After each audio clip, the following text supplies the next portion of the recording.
Welcome back, everybody. This is Paul again. This is another of my series. As I've said in many of my videos, I just one person out here connecting dots and putting my 2 cents out there. Nobody special. I just do a lot of research and listen.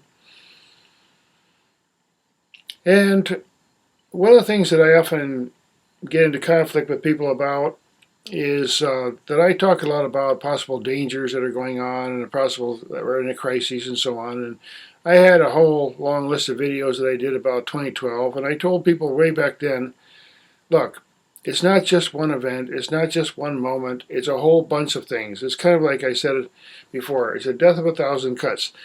The human race, it's obvious, what the last 150 years, a lot of people are not very much into history and so on, but you just take a little look at the history once in a while and see where we were about 200 years ago. That's not too long ago, 1800s. A lot of people don't think about that very much. But, for example, in about 1812, 1811, there was a massive earthquake in what's now the Mississippi Valley, and called the New Madrid Fault, and it actually rearranged the Mississippi River for a while, and back then hardly anybody lived out there. It wasn't that big a deal. If something like that happened today, it would destroy a lot of cities, and it would also break a lot of bridges, which means that the truck traffic carrying our food and everything across the rivers back and forth would be, compromised. So 200 years is not that long ago. So let's say you go 1908. That's only 100 years ago, roughly. In 1908, in part of Siberia in Russia, something happened. We don't even know to this day really what happened, but something came out of the sky and exploded above the Siberian forests and knocked down millions of trees, just like that. Boom. Now, that was barely 100 years ago, and if something like that happened anywhere in the world today, let's say it happened, over a city. Wow. And if it happened, for example, over in the ocean, it'd be a tsunami. And that was 100 years ago. In 1893, a volcano called Krakatoa somewhere in the Indonesia area blew out, and it caused a summer without, basically a year without a summer. You had snow in August and so on. And, there's a lot of things that have happened that are natural disasters that really we go about our lives and, we live a comfortable life, a lot of us, and especially the United States and Europe and so on. It's quite comfortable. But in many parts of the world, as we speak here, there's already incredible catastrophes, massive floods, they've experienced tsunamis, earthquakes, you name it. Now, one of the things that is a really big problem, and I want to talk a little bit about here, and I talked about the banking system in the previous one, and I got into a little bit about the food system. Now, for thousands and thousands of years, human beings basically lived, and they and their friends and their family would grow a little food and create a little system where they had food. It was all local. Now and then there would be a flood or a drought or something. And after a while, people got pretty good. They'd collect water and try to deal with situations and manage. So our ancestors got here somehow by primitive farming techniques and so on, and eating decent food. They ate organic food, and it was nearby, and they produced it locally with love, and they harvested it when it was ripe, and they didn't ship it, and they didn't gas it and spray it and put all kinds of chemicals in it. They didn't strip it of its nutrients and make something different of it, like a candy or a juice. Everything was fresh. Now, in our modern era, especially in the West and so on, you go into a grocery store and everything's in a box. Everything's been processed. Everything's been added to. It's not the same anymore. And not only is the food less quality, but God forbid something happen, a power outage or a bridge out or whatever, high fuel costs and so on, and next thing you know, our stores are empty. Within a couple of weeks of truck stopping in the United States, boom. We don't have food in the stores. If there was a power outage for a whole week or two and nobody could go to the ATM and pump gas and turn on their lights or charge their phone, so we often forget that we're really quite vulnerable. Now, Along the lines of the food system here, as I've said, the electrical system of our country is extremely complicated, and we completely depend on it for just about everything that we do. In fact, sometimes people can't even run their computers, they can't even transact business. What happened to that? Well, the old days, you just take some cash, give them some change, and give them the merchandise. But nowadays, if the electricity goes off, you go into a store like, I'm sorry, we're closed. You got stuff, I got money, but we can't do any business. So it's a problem. People don't think it's a problem, but like I said, certain things could happen. Like our electrical system in 1859, there was a extreme blast from the sun, and I think they called it the Carrington event. And it actually would burn up telegraph wires and burn out transformers and stuff like that. Now, a power outage today, with that strength, would actually totally devastate us because it would knock out the transformers. There's these very expensive transformers that conduct our electricity and help step it down from the big dams and hydroelectric systems, and they kind of direct the electricity out. If those go down, we're really screwed because they're very expensive. They don't have very many spares, and if they ever go out, then it would be months and months and maybe even years until you get that level of power system again. The good news is that people today we have all kinds of devices that they don't really use very much power, 12 to 15 volts or whatever, 6 volts, 5 volts. And we have the USB and so on, and we don't need tremendous amount of power.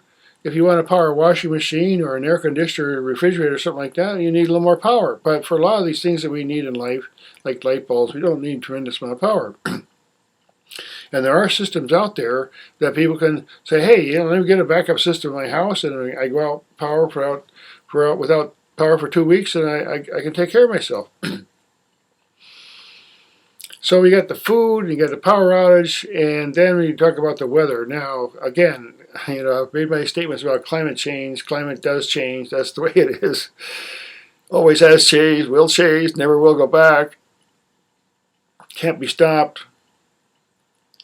But the way to deal with it is just okay, in many things in life, if you travel, if you're in aviation, if you're any kind of transportation, you check the weather, okay, weather changes, okay, you do something different. That's the way it is, you adapt. At the end of the Ice Age, there was a massive melting of huge glaciers. We don't really even to this day understand what happened that would melt. I mean, something must have happened. I mean, we're talking giant ice cubes a mile thick or more on the northern America, just they eventually melted, the seas rose, and cities went under, and all these flood myths and so on. It happened, but we're still here. And what we have today, yeah, climate's changing, and yeah, it's changing for a lot of different reasons. But it's not going to go back. And what we have to do is figure out, how do we have to adapt to this? Okay, so it might become like a drought in one area. So you say, okay, maybe the drought in one area, you can't grow food there.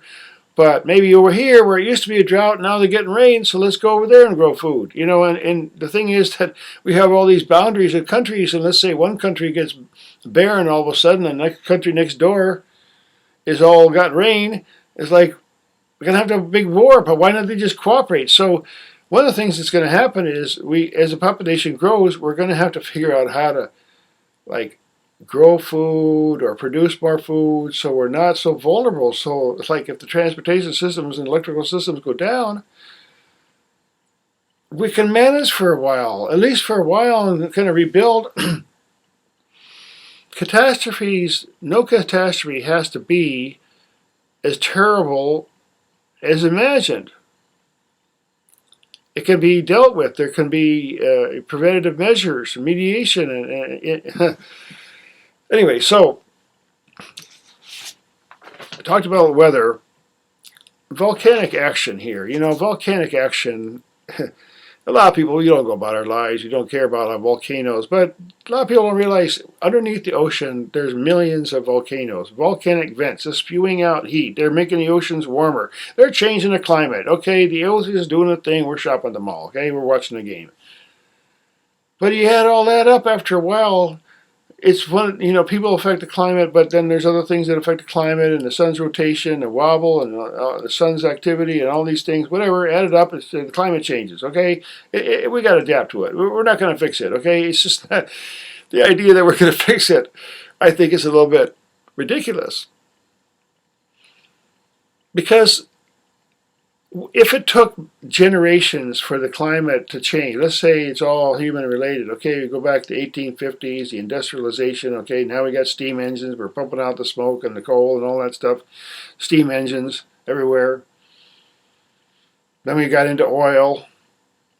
Okay, let's say all that's true. Okay, so we've changed the climate if we assume that's all only human. Yes, there has been some human contribution, but now what's going to happen? Okay, are we going to say, oops, okay, what are we going to do now? The population's growing, we still got billions of engines out there running on, if we say, hey, everybody, just stop all your gasoline engines, we're getting clean now, like everybody, the civilization would screech to a halt.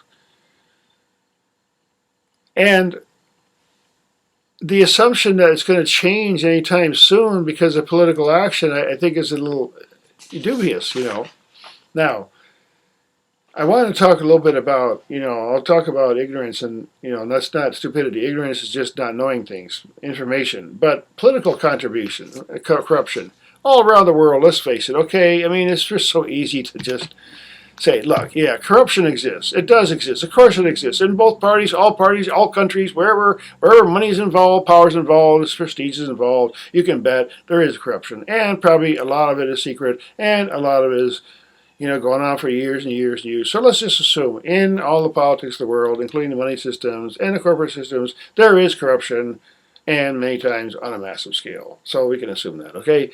So, but those people who make these decisions about our lives, well, we're going to make some new laws here. We're going to do this, and we want to organize society this way, and we're going to, like the George Soros of the world or whatever. Like they're going to manipulate the Rockefellers. Okay, let's set up some schools. We don't need any really intelligent people. We just need some factory workers. We need some people who know ABC and 1, 2, 3, 4 and some basic math, and we don't need any geniuses anymore. Because that's our prerogative. The so-called elites or whatever. And there are people aren't like that. There are people who believe that there should be only one race and one kind, and it should be really pure. I mean, there's people who believe this, and some of them have a lot of money. So we know there's corruption out there. And what are we going to do about it? People have to wake up and realize, you know what? If only a tiny percentage of the whole population of the world wants wars, and there's a whole lot of wars, it means like, wait a minute here. There's something wrong with that picture here. How come the billions of people in the world don't want any wars, but there's so many wars? Because the people who are fighting the wars are corrupt. And they're dealing with the banking system, and they're dealing with power and, royalty, royal lines and bloodlines and all that. That's what they want. That's their whole thing. And people don't realize that. We're just going about our business, want to, watch some TV and the game or whatever. But these people make decisions about our lives, laws, trade deals and so on. And we have to wake up to it. So, YouTube only gives me a short time, and I don't know what's going to happen in the future, but I make these videos, and hopefully people will share them and so on. Put my little rant out there with a little taste of humor. But anyway, I wanted to encourage people to do their own research and look and take advantage of the internet, because this is the time when we need to really wake up. And if we don't, if you doubt anything, just keep doing research. I mean, you don't have to believe everything that you see or hear. You just take it in and do some more research. Think about it a little bit. Well, thanks again for watching. I'll see you in the next video.